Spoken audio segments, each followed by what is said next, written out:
GK സ്പോട്ടിലേക്ക് എല്ലാവർക്കും ഹാർദ വയസ്സാകും. അപ്പോൾ ഞാനിപ്പോൾ ഇവിടെ നിൽക്കുന്നത് പോണ്ടിച്ചേരി ജിഗ്മർ ഹോസ്പിറ്റലാണ്.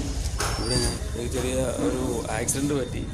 അതാണ് ഇത്ര നാൾ ഞങ്ങൾ വീഡിയോയും കാര്യങ്ങളൊന്നും ഇടാതെ ഇത്ര നാൾ ഞങ്ങൾ പോയിക്കൊണ്ടിരുന്നത്. എനിക്ക് ആക്സിഡൻറ്റ് പറ്റി ഞാൻ കിടപ്പായിരുന്നു, 2 വർഷം കിടന്നു.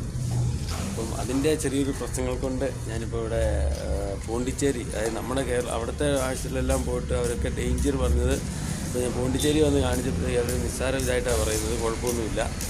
അപ്പോൾ ഞാനിപ്പോൾ ഇവിടുത്തെ ഓപ്പറേഷന് വേണ്ടി ഒരു അനസ്തേഷ്യ ഡോക്ടറെ കാണാൻ വേണ്ടി നിൽക്കുകയാണ്. ഞാനിപ്പോൾ നിൽക്കുന്നത് പോണ്ടിച്ചേരി ജിഗ്മർ ഹോസ്പിറ്റലിൻ്റെ ഭാഗത്തിലാണ്. മറ്റേ ജിഗ്മറിൻ്റെ മെയിൻ കവാടം ഇതാട്ടോ. പുതിയ അഡ്മിഷൻ എടുത്ത ആൾക്കാരാണ് ഈ പോകുന്നത്. ഇവിടുന്ന് നമുക്ക് ഒരുപാട് ദൂരം നടക്കാനുണ്ട്. ഇതാണ് ഈ എമർജൻസി വാർഡ്. ഈ എമർജൻസി വാർഡിൽ നിൽക്കുന്ന ക്യൂ ആണ് കാണുന്നത്. പവർ സെക്യൂരിറ്റിമാർക്കാണ്. ഇപ്പോൾ നമ്മൾ സെക്യൂരിറ്റിമാരോടാണ് കാര്യങ്ങളെല്ലാം ചോദിക്കേണ്ടത്. അവർക്ക് അതിൻ്റേതായ പവറും കാര്യങ്ങളും ഉണ്ട്. അപ്പോൾ ഈ കാണുന്നതാണ് നമ്മൾ ബ്ലഡ് ടെസ്റ്റ് കാര്യങ്ങളൊക്കെ ഇവിടെയാണ് ചെയ്യുന്നത്. ബ്ലഡ് ടെസ്റ്റ് കാര്യങ്ങൾ കിട്ടിയ ഒരു സമയം മാത്രം നിങ്ങൾക്ക് വേണ്ടി ഓടി ഞാനൊരു വീഡിയോ എടുത്താണ്. അപ്പോൾ അങ്ങ് കാണുന്നതാണ് ഓൾഡ് ബ്ലോക്ക്. അവിടെ ഇതേപോലെ എക്സ്റേ സ്കാനിങ് എല്ലാം അവിടെയുണ്ട്. അതുകൊണ്ട് നമ്മൾ ഈ ഹോസ്പിറ്റലിലേക്ക് നടക്കാനാണെങ്കിൽ നമ്മൾ തീരെയല്ല, നമ്മൾ ഒരുപാട് ദൂരം നടക്കാനുണ്ട്. ഈ കാണുന്നതാണ് ക്യാൻസർ സെൻറ്റർ. ഇവിടെ നല്ല രീതിയിലുള്ള ട്രീറ്റ്മെൻറ്റാണ് നടക്കുന്നത്.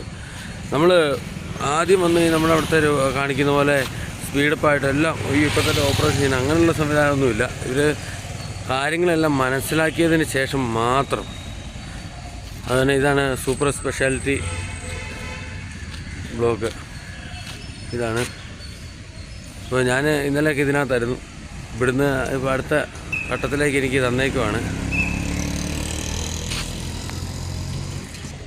അപ്പോൾ ഞാനിവിടെ അനസ്തേഷ്യ ഡോക്ടറാണ് കാണാതിരിക്കുന്നത്. അപ്പോൾ ഇതാണ് അനസ്തേഷ്യ ഡോക്ടറുടെ ഏരിയ.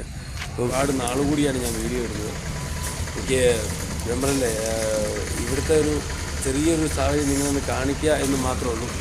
ഏതൊരു അസുഖത്തിനും ഇവിടെ നിങ്ങൾക്ക് വരാം. ഏതൊരു അസുഖത്തിനും, അത് ക്യാൻസർ ആണെങ്കിലും, അതുപോലെ തന്നെ യൂറോളജി വിഭാഗമാണേലും, അതുപോലെ തന്നെ അസ്ഥി വിഭാഗമാണേലും, എല്ലാം ഏത് വിധത്തിലും ഇവിടെ സംവിധാനങ്ങൾ ഒരുപാട്. 10 പൈസ മുടക്കില്ല കേട്ടോ. വരുന്നതിൻ്റെ ചിലവുകളും ഫുഡ് അങ്ങനെയുള്ള മാത്രം. അതിന് ഫുഡിനും ടെൻഷൻ വേണ്ട. ഇവിടെ റൂമുണ്ട്. 500 രൂപ വാടക റൂമിന് ഒരു ദിവസം. അപ്പോൾ നമുക്ക് ഗ്യാസ് സംവിധാനങ്ങളെല്ലാം അവർ തരും. എല്ലാം കൂടെ നമ്മൾ ഫുഡ് നമുക്ക് വെച്ച് കഴിക്കാം. അപ്പോൾ കുറേയൊക്കെ ചിലവുകൾ ചുരുങ്ങും. അപ്പം പഴയ പോലെ ആക്റ്റീവ് അല്ല. ഗൾഫിൽ നിങ്ങൾക്ക് മനസ്സിലാക്കണം. എൻ്റെ ഫേസിലൊക്കെ ഒരുപാട് വ്യത്യാസം ഞാൻ വരുത്തിയിട്ടുണ്ട്.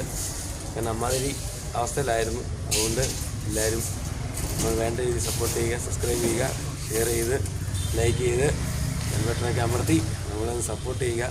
പിന്നെ ഓൾറെഡി ഞാൻ പറഞ്ഞു ക്യൂവിലാണ്. അപ്പോൾ എൻ്റെ ചീട്ടാണ് അവിടെ എനിക്ക് വേണ്ടി ക്യൂ ഇരിക്കുന്നത്. അതുകൊണ്ട് എല്ലാവരും വേണ്ട രീതിയിൽ നമ്മളൊന്ന് സപ്പോർട്ട് ചെയ്യുക. വേറെ ആരും തരിച്ചാണ് ചേട്ടത്താരുണ്ട്. ഇവിടെ കൂടുതൽ വരുന്ന ആൾക്ക് ഇവിടെ വലിയ റോളൊന്നുമില്ല. പിന്നെ നടക്കാൻ മേലാത്ത പേഷ്യൻ്റ് ആണെങ്കിൽ അതിന് കൂടുതൽ നിൽക്കുന്ന ആൾക്കാർക്ക് കയറി കാണാം. അല്ലാത്തവർക്കൊന്നും പേഷ്യൻ്റ് മാത്രമേ ഉള്ളിലെല്ലാം കയറി ഇറങ്ങാൻ പറ്റത്തുള്ളൂ. 9 മണി കഴിഞ്ഞാൽ കൂടെ നിൽക്കുന്ന ആൾക്കാർക്ക് അകത്തേക്ക് കയറാൻ പറ്റുള്ളൂ. ഡോക്ടർമാർക്ക് വരണമെങ്കിൽ 9 മണിയാവും. ഓക്കെ.